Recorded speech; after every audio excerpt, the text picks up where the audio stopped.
Have you ever looked at a religious ritual and thought, wait, humans actually do that?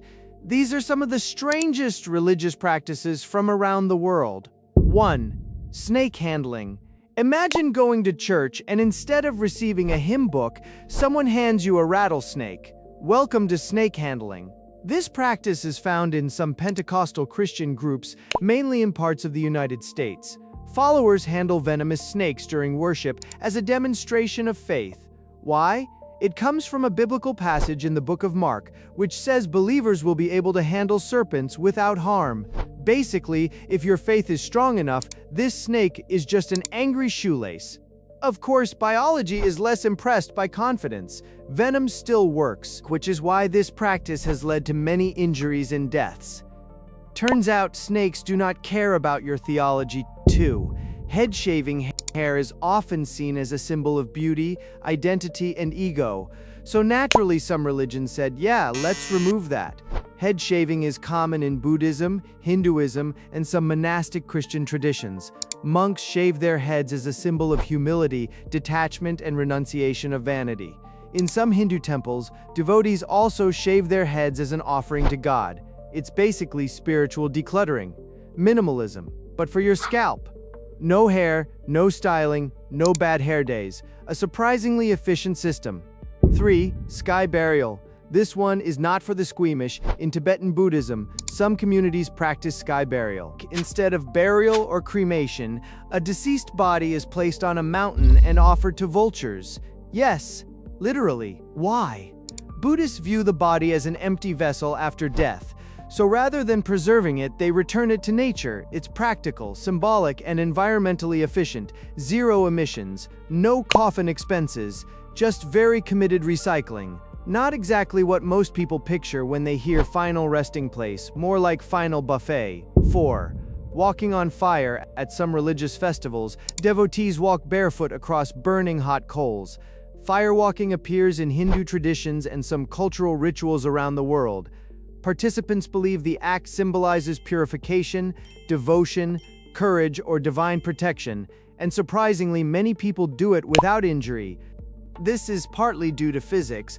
Hot coals are poor conductors of heat, and if you walk quickly enough, you may not burn badly. So yes, science and spirituality briefly shake hands here. 5. Self-flagellation. Some religious groups practice self-flagellation, whipping or striking oneself as an act of penance. This is seen in some Christian and Shia Muslim traditions. The idea is simple. Physical pain becomes a way to express repentance, devotion, or solidarity with sacred suffering. It's like saying, I feel bad about my sins, and then dramatically proving it. Modern people usually process guilt with journaling or therapy. But historically, apparently whips were the preferred emotional support tool. Human coping mechanisms have evolved. Mostly. 6. Pilgrimage on knees. Some devotees perform pilgrimages entirely on their knees. Not metaphorically, literally. They travel long distances crawling or kneeling to sacred sites as an act of humility and sacrifice. This is seen in Catholic traditions and some other religions. It's meant to demonstrate devotion through discomfort, because apparently walking upright is just too luxurious. Your knee ends up suffering the most. 7. Self-mummification. Now we enter the truly wild section. In ancient Japanese ascetic Buddhism, some monks practiced self-mummification. Yes, on purpose. Over years, they followed an extreme diet of nuts, bark, roots, and herbs to remove body fat. Eventually, they stopped eating almost entirely. The goal was to preserve the body, basically turning yourself into your own museum exhibit. This took years of discipline and a truly concerning level of commitment. 8. Thaipusam piercing. During the Hindu festival of Thaipusam, some devotees pierce their cheeks, tongues, and skin with skewers and hooks. Sometimes they carry large decorative structures attached to their bodies.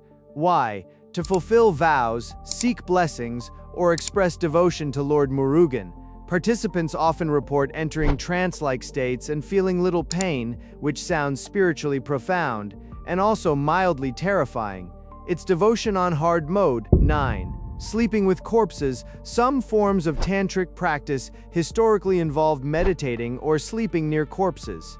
Yes, You heard correctly. In certain traditions, practitioners confront death directly to overcome fear, attachment, and illusion. Basically exposure therapy, but with maximum emotional damage.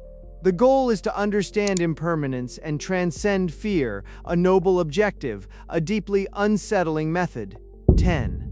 Vows of silence. Finally, the quietest strange practice of all, saying absolutely nothing. Some monks and spiritual seekers take vows of silence for days, months, or even years. This is practiced in traditions like Buddhism, Hinduism, Jainism, and Christianity. Silence is used to cultivate discipline, mindfulness, and inner awareness. In a world addicted to noise, this one actually makes sense. Also, it conveniently prevents awkward small talk. No explaining yourself, no arguments, honestly. This might be the most practical ritual. Religious practices can seem strange, shocking, or even absurd from the outside. But most of them exist for deeper reasons: discipline, sacrifice, symbolism, devotion, or confronting life's biggest mysteries, terrifying sometimes, but fascinating. If you enjoyed this video, please make sure to subscribe, and thanks for watching.